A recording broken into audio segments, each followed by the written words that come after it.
salam sejahtera, salam tangguh untuk semua sejawat dokter, tenaga kesehatan, relawan, dan penggiat kemanusiaan serta masyarakat yang tertarik dengan dunia kedaruratan dan bencana. Saya Dr. Rosita Rifai, biasa yang dipanggil Oci. Selamat datang di episode pertama IPOD Emergency Podcast, sebuah channel edukasi yang diinisiasi oleh Perhimpunan Dokter Emergency Indonesia. Di sini kita akan ngobrol santai, tapi berbobot tentang dunia kegawat daruratan, perkembangan emergency medicine, dan topik-topik lainnya termasuk soal kerelawanan. Kenapa kita bahas kerelawanan? Karena ini terkait dengan Festival Relawan 2025, acara tahunan Perhimpunan Dokter Emergency Indonesia bersama berbagai lembaga untuk memperingati International Volunteer Day yang jatuh pada tanggal 5 Desember. Tema tahun ini adalah Every Contribution Matters. Setiap kontribusi itu penting. Artinya, sekecil apapun kontribusi kita tetap punya makna yang besar, apalagi dengan situasi yang tidak baik saja. Hari ini kita ditemani oleh dua narasumber yang keren ya, karena langsung oleh Ketua Pengurus Pusat Perhimpunan Dokter Emergency Indonesia, Dr. Wisnu Pramudito, DP, spesialis kita. Selamat datang, Dokter. Ya, Dokter. Instruktur Internasional ATLS dan Instruktur ATLS AH ITC Ambulans 1. Dan kita juga ditemani dengan dokter muda kita, Dr. Muhammad Tidar Abiyu Amiruddin, yang baru saja menyelesaikan pendidikannya di Universitas Airlangga dan langsung ke Jakarta. Lagi nunggu program intensif, kita ajak ngobrol di podcast untuk saya langsung sama Ketua PDI. Halo Dr. Wisnu dan Dr. Tidar. Ya, Dokter. Baik-baik ya kabarnya. Baik, Dokter. Semangat ya, nanti saya yang lebih semangat nih. Karena podcast pertama sebagai pembuka festival relawan kita. Berat juga ini, deg-degan juga ini kita paling. Nah, sebelum kita serius nih, kita mau ngobrol dulu sama Tidar dan izin Dr. Wisnu. Karena kan masih baru, masih fresh graduate nih. Terkait dengan kerelawanan, Dr. Tidar ini udah terlibat sejauh mana atau sejak kapan lah? Sebenarnya kalau bicara kerelawanan ini baru-baru juga dok, karena kan kita tahu dokter juga saya yakin sudah lebih paham daripada saya bahwasanya memang pendidikan kedokteran jadwalnya sangat-sangat padat. Tuh, makanya masih sempet gitu. Masih disempatkan dok, alhamdulillah. Jadi sempat membagi waktu dengan pendidikan dengan kerelawanannya ini. Sebenarnya dok, kalau menurut saya bukan sempat membagi waktu itu bukan kata yang mau saya pakai dok, tapi lebih ke membuat waktu karena. Kalau kita membagi waktu itu kan pasti keteteran. Genset. Beda sama kita. Lanjut. Makanya kita ajak yang baru-baru nih, yang memberikan nuansa baru di PDI. Ya, jadi memang membuatkan waktu itu mungkin lebih nomenklatur yang lebih tepat untuk saya digunakan sepertinya dok. Karena kalau kita lihat pendidikan, jadi kalau saya masih mau izin dokter ini memang masih baru-barunya keluar dari tahun ini institusi pendidikan gitu kan dok. Jadi memang karena ada waktu yang kosong, maka dari itu saya buatkanlah memang untuk kegiatan-kegiatan sosial diisi dengan setelah sebagian lama ini diisi dengan pendidikan, kita bagilah dengan kegiatan sosial bagaimana sih penerapan dari ilmu yang sudah diampu selama 6 tahun ini dipergunakan di masyarakat langsung. Tapi kalau saya lihat dari CV Dokter Tidar, bahwa memang dari SMA kayaknya udah terlibat banyak nih Dokter Wisnu. Apakah salah satu motivasi untuk masuk FK, masuk kedokteran itu salah satu karena sudah terlibat dari SMA? Secara garis besar mungkin iya dok, karena memang saya rasa dari kegiatan-kegiatan sosial itu kita juga pasti berpikir bahwasanya apa sih yang bisa memberikan dampak banyak bagi orang dan yang memang saya rasa pada saat itu yang paling tepat saya perlu geluti dan memang dengan passion apa yang saya ada dari saya sudah pupuk dari SMA itu melalui profesi dokter ini. Lebih tersalurkan ya? Lebih tersalurkan, betul. Relawannya. Dan biasanya juga bebannya ketika jadi mahasiswa kedokteran tuh Dokter Wisnu, belum apa-apa kita udah dianggap semua bisa kan? Betul. Jadi udah suruh tensi, suruh periksa penyakit dan semua, padahal kita masih mahasiswa nih, masih belajar nih. Tapi nilai itu memang nilai kerelawanan memang sudah ada ya, sudah. Tapi buat anak muda sekarang itu masih ada nggak? Nah kita kan bukan tua tapi senior sih. Memang kalau nilai-nilai kerelawanan sekarang itu yang memang sekarang lagi bisa dibilang naik daun. Kalau kita bicara kerelawanan di anak muda ini kadang diselipkan dengan sesuatu yang akrab kita tahu dengan healing. Nah jadi yang populer sekarang terkait kerelawanan itu diselipkan dengan trip mungkin volunteering dengan trip, jadi volunteer begitu dong ke daerah-daerah yang memang rasanya sulit dijangkau. Di situ nanti diadakan kegiatan-kegiatan sosial, diselingi dengan healing 3 hari berapa hari gitu dari kegiatannya. Oke, saya ke Dr. Wisnu sedikit. Dr. Wisnu, dengan antusiasnya adik-adik ini, adik-adik yang baru, apa menurut dokter tetap mesti memerlukan kompetensi untuk para relawan ini? Ya, kalau kita bicara Ya. bahwa kita sebagai tenaga medis ya, tentu saja pada saat kita turun, kita akan selalu pakai atribut kita sebagai medis. Nah, makanya Aku masih mahasiswa. walaupun mahasiswa betul. Makanya kan kemudian di masa kedokteran muncul ada tim bantuan medis, TBM kayak gitu. Nah, jadi dan mereka memiliki juga standar, ya. Jadi standar. Nah, kita tentu saja kita berusaha mengejar, karena kita sudah, kalau kita semua tahu bahwa di bidang ini, emergency ini, kita tertinggal dengan negara Amerika, dengan Eropa, ya Jepang. Nah, jadi ini yang harus dikejar sebenarnya. Saya ingat dulu waktu saya pertama kali ikut aktivitas bencana besar ya, waktu tsunami Aceh, ya tahun 2006 ya. Gitu. Nah, itu saya baru selesai PTT. Gitu. Nah, saya selesai PTT, kemudian saya kembali ke Jakarta, jaga sebagai dokter jaga itu di IGD. Nah, setelah saya ketemu sama dokter Adit, ya Medi. Nah, kemudian pada waktu kejadian Aceh itu, saya ditawari sama dokter Adit, "Wis, lo ikut gue?" Oke. Padahal udah siap-siap tuh, koper, bukan koper ya, jadi ransel segala macam. Siap-siap.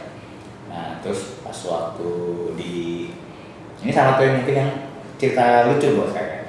Jadi salah satu yang pas begitu di pesawat, oke, saya waktu itu seingat saya berangkat hari ke-7 kalau nggak salah ya. Nah, di pesawat ke sana, terus dia dokter Adi bilang, "No, nanti kita tuh punya dapat ambulan, mobil operasional dari ID Medan. Terus ya lo pegang." Nah, pikiran saya mau jadi manajemen support kan gitu. Nah, tapi di sana emang benar yang terjadi adalah manajemen supir ngurusin itu. Tapi itu kan ilmu yang sebenarnya tidak didapatkan waktu saya ikut maksudnya sekolah kedokteran ya. Terus waktu saya PTT ikut ATLS, ACLS ya. Nah, tapi itu adalah hal baru buat saya. Ya bahwa jadi harus begini toh. Nah, tapi justru gara-gara itu saya jadi ngerasain MRE-nya tentara Amerika. Jadi ngurusin bantuan-bantuan dari luar, kemudian saya ingat banget ada license officer-nya mereka, terus ada bantuan dikirim dari Uplift Amerika. Kebetulan memang tante saya itu suaminya dari Boeing. Nah, jadi itu bantuan dikirim langsung ke Dr. Wisnu. Tulisannya datangnya pakai Hercules-nya US Air Force kan. Terus sampainya sore ditelepon gitu. Terus kata si license, kebetulan orang license officer ini dia orang Itali, ya wanita Itali, tapi dia sudah lama di Indonesia. Dia udah bisa bahasa Indonesia. Ya. Pokoknya bahasa Indonesia saya ingat banget. Pokoknya saya nggak mau tahu. Itu harus dijagain, ya. Karena barangnya. Barangnya apa kalau? Ya bantuan semua. Berapa oli gitu, alkes, obat gitu. Pokoknya harus ada yang jaga gitu. Terus kalau perlu Anda suruh anak buah Anda satu orang duduk di situ. Benar, besoknya tentara Amerikanya jagain itu pakai senjata. Itu lucu juga. Tapi memang banyak juga hal-hal yang tadi, hal-hal yang kita melongsor ya istilahnya. Itu pada saat itu kan di Jakarta tuh euforia semua. Betul. Ya kan? Kalau saat itu nggak ke Aceh itu kayaknya nggak afdol gitu ya. Jadi semua berlomba-lomba. Tapi yang terjadi apa? Nyampe di sana mereka nggak punya ilmu, nggak punya logistik ya. Akhirnya begitu kita keliling tuh, kayaknya dari Jakarta deh. Mereka jadi pengungsi. Jadi mereka yang dibantu juga. Betul. Akhirnya bukannya membantu malah kemudian mereka menambah beban. Nah itu makanya jadi itulah saya berpikir bahwa memang kita harus dalam menangani masalah kesehatan itu mau nggak mau kita harus mendidik orang awam kita, ya gitu. Jadi kita harus mendidik supaya apa? Karena kalau kita lihat dalam safe community, ya, safe community itu artinya gini. Jadi setiap kejadian bencana selalu yang akan menangani dulu atau menemukan korban dulu adalah orang awam. Nah, jadi itu yang nanti harus kita pastikan bahwa orang awam ini kalau dia menolong, jangan lagi muncul kalau kita di kedokteran kan ada yang namanya do no further harm, ya. Jangan sudah sengsara ditambahin bencana gitu. Karena misalkan mereka salah ngangkat. Jadi kalau yang biasa kita rasakan kan dalam kondisi sehari-hari, misalkan kalau ada kecelakaan, ya motor tergesa-gesa gitu rasa ingin menolong ya dok, tapi betul ini benar apa tidak? Benar, yang diangkat jadi apa? Tangan, kaki. Begitu kan, nggak ada yang megangin kepala. Nah begitu dipindahin ke samping, tuh kan udah tenang sekarang pasiennya, korbannya gitu. Dia meninggal gara-gara bukan karena traumanya, tapi karena salah mengangkatnya. Nah jadi itu menurut saya memang ini yang harus kita mau nggak mau ya kita ajarkan. Kenapa harus kita mengajarkan? Karena ini juga guru saya selalu waktu itu pernah bertanya, "Wis, ayo sekolah." Gitu. Saya bilang, "Dok, medan perjuangan itu nggak harus di atas meja operasi." Saya bilang gitu. Lah, lo pengen jalan-jalan? Ya itu bonusnya dok. Saya bilang gitu. Memang benar. Kalau saya nggak ngajar, saya nggak mungkin nggak nyampe Papua, nggak mungkin nggak nyampe Sabang.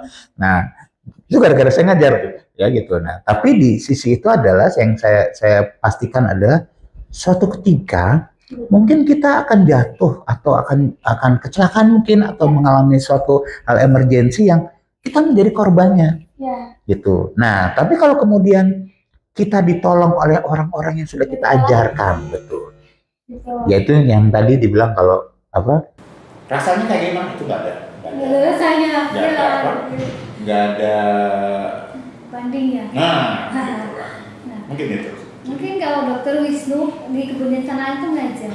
Kalau saya itu di bagian manajemen dok. Kenapa mereka bilang, kok kamu nggak turun sih di awal di depan? Biarkan kita mengatur, kan itu kan chaos ya.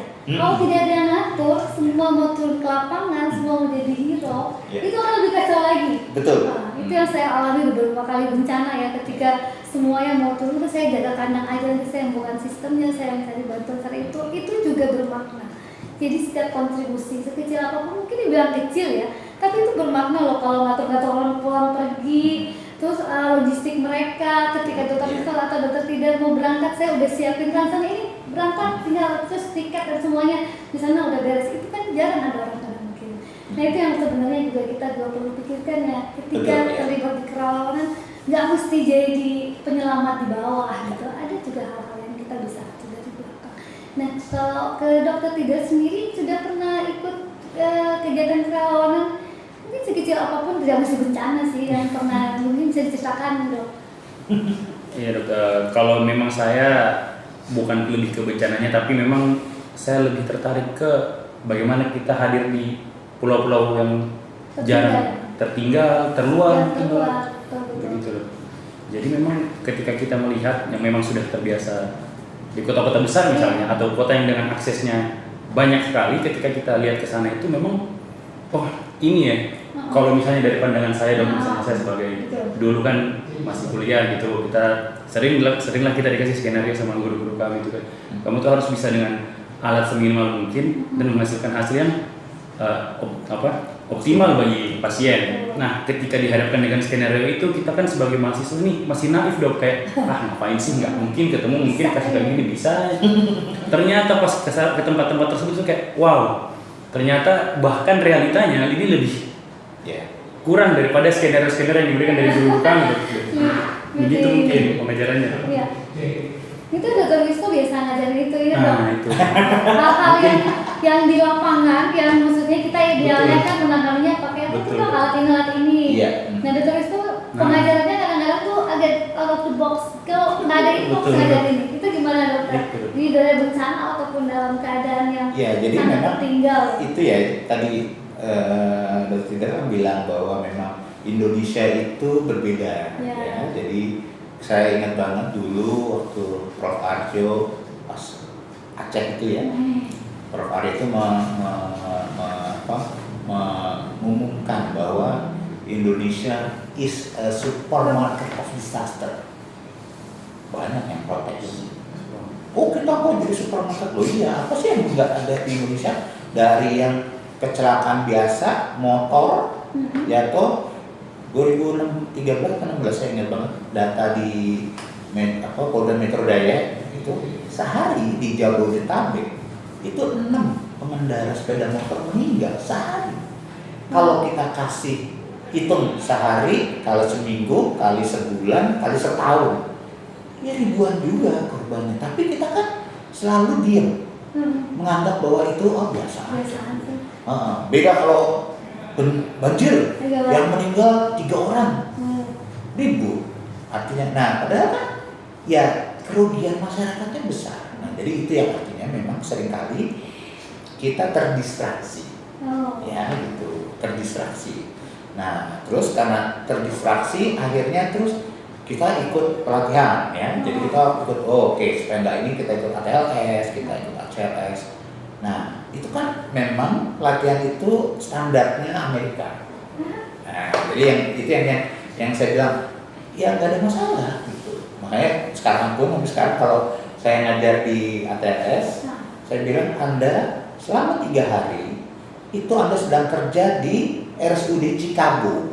Ya supaya karena nanti kan soal ujiannya ngerjain orang yang buat kan orang Amerika. Betul. Jadi standarnya mungkin berbeda. Tapi buat saya nah Prof juga meminta waktu itu ya ajarkan setelah selesai semua, setelah ujian, ajarkan aplikasinya di Indonesia. Biasanya itu yang saya gali ke teman-teman. Kalau lo nggak ada ini nih, nggak ada intubasi misalnya, lah Anda udah tahu nih kalau GC ini kan pasiennya GCS-nya di bawah 8 misalnya, harus diintubasi, terus gimana bawanya, gitu kan? Jadi kadang-kadang betul seperti Dr. Tidar bilang bahwa kadang-kadang kita masih ini apa yang kita waktu sekolah itu, jadi dapetin perspektifnya dari muda dan langsung jangan paling berbeda. Saya bilang ya udah, lu tahu kan yang namanya recovery position, tahu kan? Nah ya udah bawa aja gitu, ya tinggal kita pasang cervical collar, kita amanin kepalanya, udah ada yang megangin tuh. Atau kalau susah ngamanin kasih padding di sininya, yang penting dia begitu dia muntah airnya keluar gitu. Itu contoh-contoh. Makanya tadi Oci bilang bahwa ya kita apa sih yang bisa kita lakukan ya dengan alat yang ada di kita punya sendiri. Jadi kalau ya itu mungkin Oci ingat yang kemarin ya, kita buat pelatihan tentang emergency assessment itu ya untuk menghentikan perdarahan. Kita nggak punya yang namanya pembalut yang ada pembalut yang memang punya coagulation agent gitu ya. Di sana ada. Nah, kalau kita tekan dia ada untuk menggumpalkan darah. Kita nggak punya. Tapi kita punya pembalut yang bisa nyerap air kan? Nah, ya, jadi saya ngajarinnya ya udah lu sumpel aja perdarahannya pakai pembalut wanita, gitu. Dan itu juga saya kerjakan. Nah, jadi memang pengalaman-pengalaman itu saya harus share, gitu sih. Jadi memang kita harus share. Nah, jadi satu buat mereka bahwa salah satu yang menarik misalnya kayak perawatan luka, ya. Nah, itu saya selalu bilang kepada teman-teman kepada pasien saya, yaudah ya, habis ini mandi. Ya, dok, ini kan lukanya kebuka, kita merawat habis gangren tangan gitu, habis diberi demam, ya mandi, cuci, gitu, mandiin aja pakai air biasa, terus habis itu perawatannya pakai mandi di kitab suci kita jelaskan dan dituliskan. Nah, ternyata benar, ya, yang penting caranya benar, Nah, kemudian pokoknya ini cuci aja. Nah, dengan kita cuci bersih setiap hari, kita mandi biasa, ya, maka yaitu otomatis kan itu sebenarnya kita mengurangi jumlah kuman kan. Nah dengan begitu itu secara prinsip mungkin terjadi infeksinya? Kurang. Iya, pasti berkurang. Makanya kita kan suruh mandi Iya. tiap hari kan. Kalau lu udah nggak mandi seminggu, nah langsung deh ada masalah kulit kan. Iya. Betul, itu kan hukumannya udah banyak. Itu contoh sederhana. Jadi artinya ya kita harus share ke masyarakat awam supaya mereka mandiri. Ya. Jadi mereka juga kontrol saya paling ya 1 minggu gitu ya atau 2 minggu tergantung dari BPJS-nya kan gitu ya. Nah, tapi mereka bisa merawat itu sendiri. Mereka tidak asing sama mandi. Mereka tidak asing sama pembalut wanita. Jadi mereka bisa rawat dan hasilnya sama kok. Nah, jadi itu yang maksudnya salah satu. Ya kita harus share seperti itu supaya bahwa yang penting masyarakat kita tahu, karena ya banyak juga sih ya menggunakan pembalut modern misalnya gitu ya. Nah, tapi yang nggak bisa dipungkiri adalah kosnya jadi mahal. Iya. Nah, makanya saya selalu bilang, ya gue aja yang dokter bedah nggak pakai. Nah itu contohnya. Jadi memang, nah bagaimana kita menerapkan itu pada kondisi-kondisi bencana. Nah, jadi itu yang nanti teman-teman dari mahasiswa kedokteran itu harus sudah di brainwash gitu supaya mereka nggak kayak tadi Oci bilang bahwa sekarang kan semuanya pengennya jadi tim medis, padahal tim medis cuma sebagian. Iya. Justru benar karena ada manajemen support, ada medical support. Nah itu juga harus diberitahukan secara dari mahasiswa kedokteran dan tidak semua fakultas kedokteran mengadakan itu. Iya. Nah, jadi itu yang menurut saya juga kita harus masuk ke sana sih. Iya. Itu supaya mereka, terutama kan kita juga kerjasama kita ini kan dengan TBM ya. Nah jadi TBM itu supaya mereka minimal konsepnya itu tahu. Nah, jadi begitu kemudian mereka selesai, mereka nanti kita nggak pernah tahu. Nanti kan saya bilang Indonesia itu, Prof Iron bilang bahwa supermarket of disaster. Ada juga yang bilang Indonesia is University of Disaster. Ya sama aja sih artinya kan sebenarnya. Betul. Nah, tapi intinya ini yang harus kita naikkan ya, salah satu dari segi bahwa semua kejadian bencana itu bisa terjadi di mana aja. Kita keluar rumah tuh sudah bisa, begitu motornya dikeluarin atau sepeda dikeluarin, jebret bisa, ya bisa terjadi. Nah, jadi itu juga yang harus bahwa di kita, apalagi kita dengan bangga kita bilang, oh kita tinggal di daerah ring of fire, ya artinya lo harus siap-siap dong gitu. Kan Tuhan tuh sudah mengasih tahu sebenarnya, kan lo tinggal di ring of fire, ada resiko di situ. Nah itu yang harusnya kita mengaktifkan begitu terjadi sesuatu udah tahu nih. Nah kata Prof itu Prof Arya itu selalu bilang bahwa bencana di Indonesia itu sopan. Iya. Sopan. Kalau musim hujan banjir, ya terus kalau lagi angin besar kena angin puting beliung gitu, sopan di kita itu. Jadi kita udah tahu sebenarnya. Gitu, kalau kita benar-benar mendalami itu dan kita sudah bisa mempersiapkan sebenarnya. Nah ini yang mungkin masyarakat awam juga harus kita berikan, supaya mereka juga bisa mempersiapkan diri. Gitu. Jadi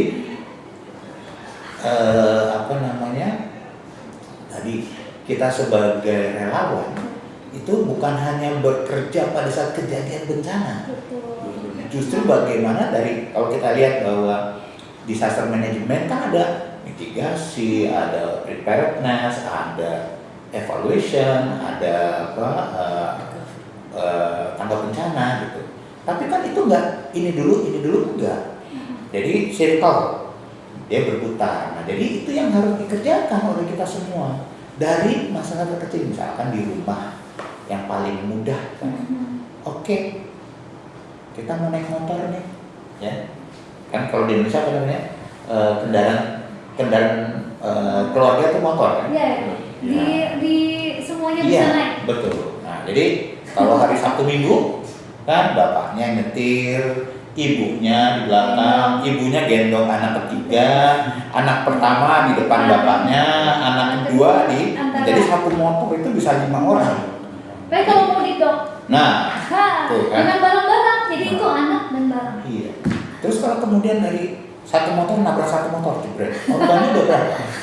Udah 10. Benar. Terus gimana cara menangani 10 bencana jadi? Nah, jadi itu yang, dan ini juga yang harus kita terapkan karena anaknya itu merekam. Iya. Iya kan? Oh, bapak gua nggak pakai helm kok aman sama ini. Iya kan? Iya. Nanti begitu dia remaja dia Iya, minta sama motor. Nah, mulai nih dikasih motor kan. Terus kemudian dia mau pakai ini dimarahin sama ibunya. Nah, kita pakai helmnya. Lah, bapak ibu aja nggak pakai helm kok. Nah, itu kan begitu. Itu kan yang harus. Nah, jadi itu yang juga maksudnya kita sebagai relawan juga jangan hanya turun pada saat bencana. Ya, tapi kita juga harus masuk ke daerah preventif, ke daerah preparedness ya supaya ya masyarakat kita lebih apa ya, lebih resilient istilahnya gitu ya. Jadi mereka begitu ada bencana, pada saat kejadian bencana tuh nggak ada semuanya. Kalau Prof Aryo tuh selalu bilang bahwa 12 jam pertama is yo-yo, you are on yourself. Yang lengkap itu kalau cuma apa? Latihan. Semua udah ada, polisi udah ada, pemadam udah ada, mediknya sudah ada. Begitu kejadian Nggak ada tuh. nggak ada. Koordinasinya. Mau di mana aja nggak ada. Jadi makanya ya itu yang mungkin ke depan kita harus lebih sering turun. Ya. Nah, dan kita butuh tenaga seperti kita gitu. Ya, jadi teman-teman yang apa, mereka ini kan generasi yang nanti ya gitu. Iya. Nah, jadi itu yang harus dipersiapkan supaya tadi ya ilmunya apa sih yang harus dikuasai gitu. Nah, jadi terutama teman-teman yang akan tuh, kita sebagai dokter kan pasti akan menjadi tenaga medis. Iya. Nah, apa yang harus disiapkan? Bagaimana kita nge-setting triase? Bagaimana kita men-setting safe zone? Bagaimana kita melakukan evakuasi? Nah, itu kan contoh yang mereka harus tahu. Dan itu harus sudah masuk waktu di masa kedokteran. Iya. Itu mungkin. Iya. Dokter tidak pernah dapat pelatihan seperti itu nggak? Atau mesti mencari? Alhamdulillah dapat dok. Di Dan- kampus itu memang ada. Jadi pada saat kami preklinik itu ada 2 mata kuliah, malah ada 2 blok mata kuliah, Global Emergency Life Support. Jadi pada semester awal-awal kami dapat yang silabus pertamanya Global Emergency Life Support, dan ketika mencapai penghujung dari preklinik dok, kami mendapat silabus keduanya. Silabus kedua yang lebih komprehensif, jadi memang taktisnya dan kebetulan juga memang kerjasamanya kan BNPB di situ dok. Jadi memang simulasi dari helikopter, pakai motor trail dari lokasi bencana ke tempat triase dan lain-lain. Tapi dibekali ya. Betul dok, dibekali. Tapi pun juga memang apa yang kita sudah pernah dapat itu kalau tidak direview memang kan harus direview terus dok, harus diulang-ulang terus. Jadi kita supaya nggak tanggal lupa. 6 ya, Dr. Wisnu ya, kita ada refreshment dan ada update terbaru dari Amerika yang Dr. Wisnu bawa. Baru pelajari tahun ini ya dok? Tahun ini baru. Jadi teman-teman dokter ingin bergabung, silakan join tanggal 6 Desember nanti. Nah, ngomong soal relawan, sebenarnya definisi relawan menurut dokter-dokter ini ya, karena dua generasi yang berbeda kan. Menurut dokter Wisnu dulu deh, kita versi lama ya. Dan melihat tentu yang sekarang. Ya. Jadi intinya sih sebenarnya namanya relawan kan. Nah, jadi ya tadi dari kata rela ya, jadi artinya ya kita turun, kita nggak mikir kita dapat berapa, kita dapat apa, fasilitasnya apa, gitu. Ya jadi artinya ini juga yang harus disiapkan buat apa mereka yang mau menjadi relawan. Ya tadi kebutuhan Anda harusnya sudah dihitung oleh badan tadi, ya. Jadi berapa lama kerja, nah itu sudah ditentukan, ya, sehingga Anda tidak diyakinkan bahwa tidak lebih dari itu, karena Anda sudah disetting bahwa Anda misalnya kerja 1 minggu, Anda sudah disetting dikasih logistik untuk 1 minggu itu. Jadi sebenarnya tidak perlu lagi Anda mengeluarkan uang pribadi. Nah, jadi kalau menurut saya ya relawan itu betul. Nah, apa yang didapat? Ya pertama pengalaman. Karena guru paling berharga adalah pengalaman kan. Gitu ya. Yang kedua kebahagiaan. Kita tadi ya, misalkan ya kita bisa melihat orang yang kita bantu itu senang Ya. atau dia terhindar dari kesengsaraannya gitu. Nah itu mungkin sudah cukup gitu. Dan pengalaman kemarin di Turki, ya kita nggak dapat apa-apa. Berjalan-jalan dan Iya, jalan-jalan sih. Itu kan pengalaman lain ya. Iya, Gitu. benar. Yang mungkin saya sebagai dokter bedah mungkin dia bisa sendiri ke sana kan gitu. Tapi kan nggak mungkin saya nyampe ke tempat desa itu. Yang dekat ini kan daerah konflik. Iya betul. Jadi kita ditaruh di daerah pinggir gitu ya, tapi itu cukup daerahnya kalau kita bilang mungkin kayak di puncak, kampung di puncak gitu ya. Nah dan situ begitu kita jalan gitu ya, kita mau cari jajanan istilahnya gitu. Kan kita udah dibagi nih ada uang untuk jajan gitu. Nah, terus mereka selalu bilang, oh you're from Indonesia ya gitu. Dan itu di sana nggak bisa bahasa Inggris. Jadi kadang-kadang kita ngomong pakai translator. Ini gitu ya kalau yang mereka nggak bisa bahasa Inggris ya pakai itu. Nah terus bilang oke, terus nah apa yang terjadi? Seringkali kita beli apa terus tambahin ini, waduh jadi banyak tuh pas pulang. Nah itu kan nggak dipikir ya gitu. Nah terus juga pengalaman waktu dulu misalkan kita PTT zaman dulu gitu ya. Dibayar pisang loh. Ya saya praktek terus dok ini saya nggak ada ini. Oh kenapa pak? Gitu dibawa pisang dibawa satu tanda lucu deh gue gimana ya udah makasih pak gitu udah ya artinya kita ya itu kan tidak bisa dihitung dengan uang ya gitu. Jadi mungkin itu yang saya pikir bahwa kerelawanan itu bahwa kita mengerjakan sesuatu yang kita rela dan buat kita ini adalah tanggung jawab mungkin ilmu yang sudah kita dapat kan harus kita pertanggungjawabkan. Nah jadi di situ ya itulah saatnya kita mau pertanggungjawabkan. Mungkin itu kira-kira. Sebagai orang yang sudah lama. Baru gimana nih definisi relawan menurut dokter baru ini? Kalau dari saya mungkin kurang lebih secara garis besar sama dok dengan Dr. Wisnu karena betul tadi dok karena kalau kita rasa apalagi mungkin dengan pandangan saya yang mungkin masih baru ya dok. Kita sudah belajar ini lama, bagaimana sih caranya menerapkan ilmu ini, bagaimana kami hadir di tengah-tengah masyarakat memang dirasa membutuhkan itu, ilmu kita ini berguna apa enggak? Kan seperti itu dok sebenarnya kalau memang kami yang masih muda-muda ini kayak baru lulus, baru menunggu program internship dan lain-lain kayak kalau kita lihat ini ilmunya kepake apa enggak ya, kita kan kalau misalnya masuk kedokteran kan juga kebanyakan yang memang sedang burnout-nya dok, sedang sumpuk-sumpuknya mungkin kita kan kayak refresh apa sih dulu tujuan gue masuk jadi mahasiswa kedokteran nih misalnya jadi kayak dengan pertanyaan seperti itu pun kerelawan ini bisa menjawab kayak oh kita rela mengerjakan sesuatu dengan tanggung jawab yang kita dapat dari ilmu secara ikhlas dan hadir di tengah masyarakat karena itu tidak bisa dinilai dengan uang betul yang dibilang Dr. Wisnu itu dok. Nah ada waktu pemilihan dia kan masih mahasiswa, maksudnya baru selesai pendidikan. Adakah kerelawanan di bidang lain gitu kan kita kadang burnout di kalau dokter Wisnu kan emang pekerjaannya ya dengan di mahasiswa kedokteran ataupun koas. Apakah adik-adik ingin melakukan kerelawanan di bidang lain selain kesehatan?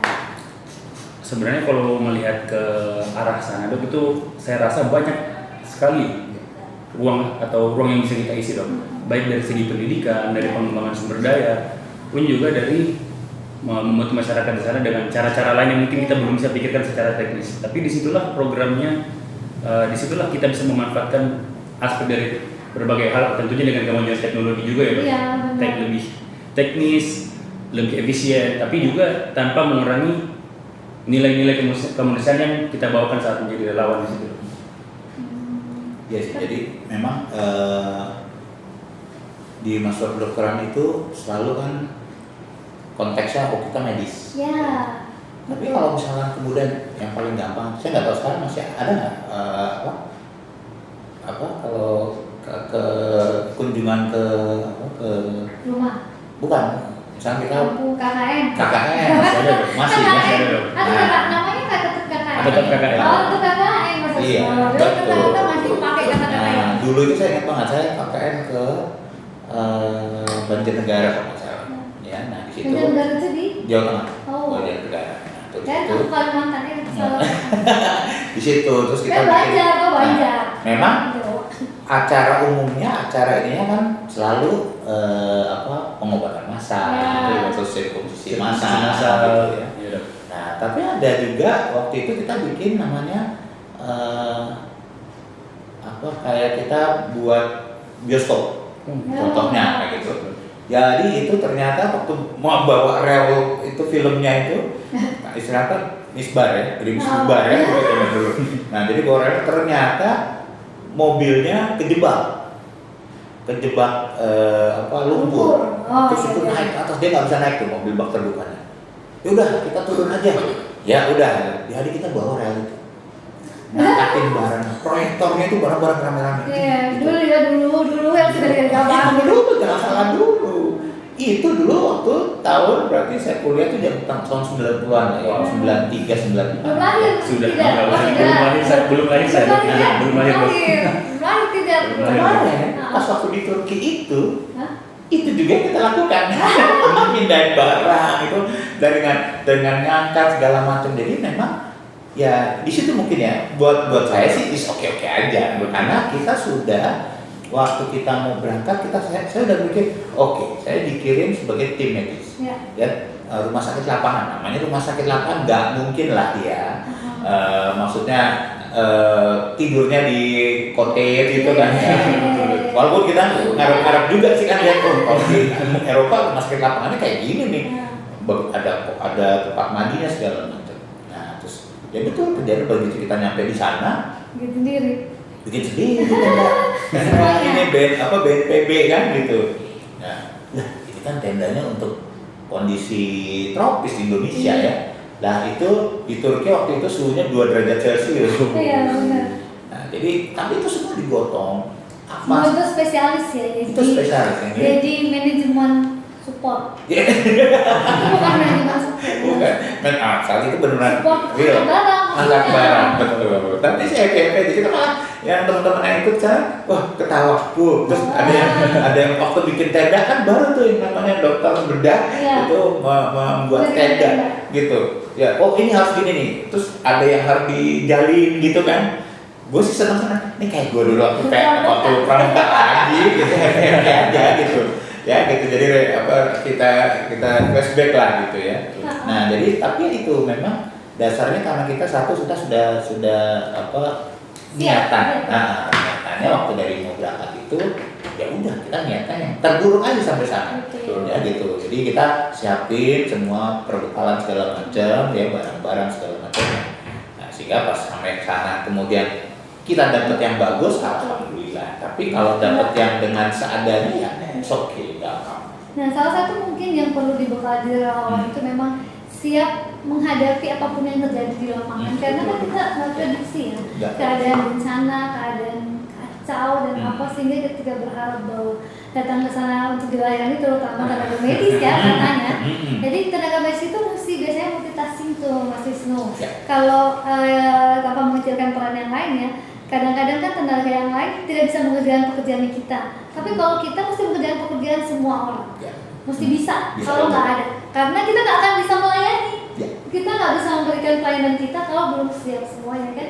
Kan nggak mungkin Mas Wisnu kalau rumah sakitnya nggak berdiri Iya, operasi gitu atau Jambore akhirnya.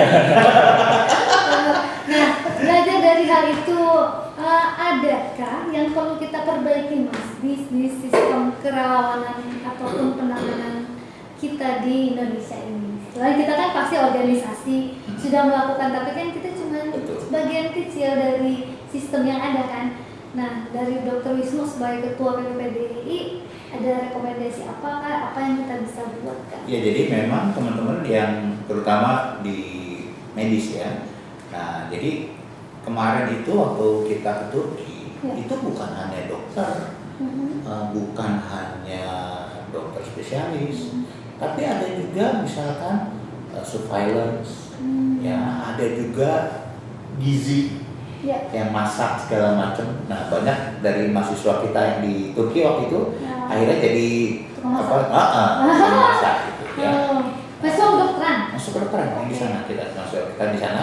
Terus kemudian mereka karena kan nggak bisa kuliah, jadi mereka diperbantukan gitu. Oh. Nah, jadi itu salah satu ini. Jadi teman-teman juga nanti ya harus mengajarkan itu ke adik-adiknya gitu bahwa ini loh bukan hanya sebagai dokter lapangan tuh bukan hanya sebagai dokter gitu maaf ini kan pikirannya begitu ya. Betul. Nah jadi ya itu yang saya bilang ada yang namanya medical support, ada yang namanya manajemen support.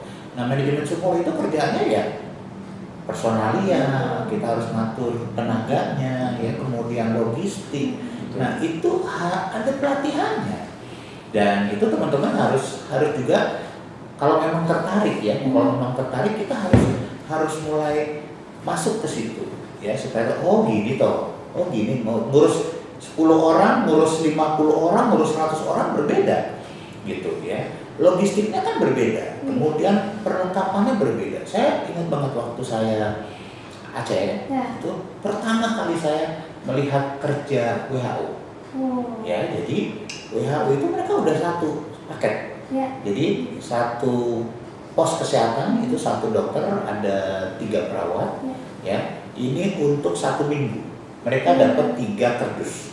Yang kardus pertama itu semua kebutuhan obat dan kebutuhan barang habis pakai serta instrumen. Yang kedua makanan buat kita, buat timnya. Gitu. Yang ketiga barang habis pakai untuk kebutuhan pribadi. Jadi sabun, sampo, ya sampai segitunya.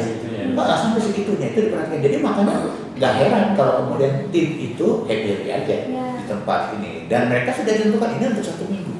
Gitu. Saya bilang, waduh, ini kita kapan kayak gini, gitu ya. Nah, kan selalu mau berangkat itu selalu ya apa? Jadi saya ingat waktu mau berangkat Aceh itu saya ingat waktu saya pramuka. Apa coba pramuka biasanya kita kalau mau kemah bekalnya apa? Snack gitu. Mie instan. Padahal udah tahu kok kalau makan mie instan terus nggak ada tenaganya, nggak ada proteinnya gitu. Itu contohnya ya. Jadi memang mungkin ini juga makanan siap saji ya. Yaitu saya bilang MRI itu saya baru pertama ternyata mereka pakai gini ya tentaranya. Nah di kita kemudian berikutnya ada makanan dari TNI kan mereka buka. Nah yang belum ada itu adalah justru makanan siap saji untuk pengungsi. Gitu. Belum ada. Ya mereka akhirnya pakai kan kalau kita mau buat pakai makanannya TNI atau polisi itu mereka ada. Ya gitu. Nah jadi cuma yang khusus dibuat untuk pengungsi itu nggak ada, belum ada yang sekarang di Indonesia. Pengungsi ya? Belum pengungsi. Ya ada makanan seperti saja untuk camping aja. Nah iya. Ya kan, ya jadi ya itu memang banyak pekerjaan sih harus kita ini kan. Cuma memang kalau nggak kita mulai dari sekarang, teman-teman ya apalagi beliau kan masih muda, masih banyak jalan masih segede gaplek terus banyak ya. Nah jadi artinya ambil kesempatan begitu ada ya. Bosan mikir macam-macam udah ambil aja. Oh ada pelatihan ini, cek. Kalau memang misalkan Anda tertarik ya sama emergency sama pegawai darurat. Jadi pada saat kita butuh itu sudah ada. Ya gitu. Itu sudah ada. Benar. Kalau saya sih bayangin waktu saya masih kerja sebagai BSD tuh dok, memang dipaketin tuh tasnya. Jadi karena per 2 minggu pergi, jadi memang sudah disiapin tasnya itu isinya apa aja sama makanannya. Tapi yang agak kacau ketika bencananya bersama di 2 tempat. Karena waktu saya setiap trip ke Papua, ternyata mesti ada gempa di Jogja kan. Iya. Jadi itu kan kostumnya dan kebutuhannya berbeda kan. Jadi padahal berikutnya besok dan hal-hal itu sih sebenarnya yang kita bisa dapatkan di pelatihan ya, masih sebagai benar bergerak cepat, bertindak cepat dan mengambil keputusan yang dalam waktu yang cepat tapi tetap sesuai dengan protokol.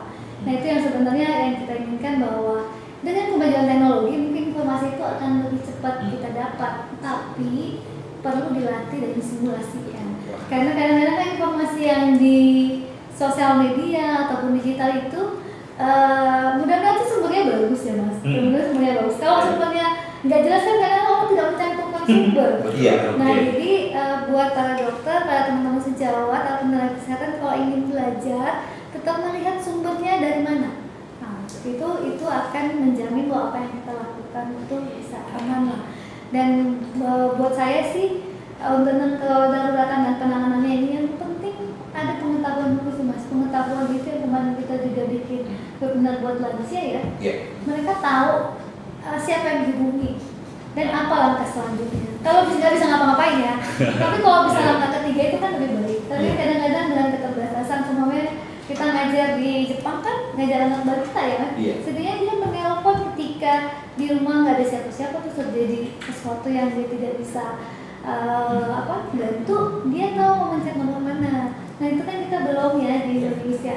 Nah kita sih berharap dengan program-program dari Penyuluh Emergency Indonesia ini setiap tahunnya kita ada festival relawan, walaupun memang bukan cuma melatih relawan ya, Iya. kita mau mengedukasi masyarakat umum bagaimana pengetahuan untuk penanganan pertama dan cuma bisa lebih expert lagi, alhamdulillah, tapi memang mesti dilatih dan tersertifikasi.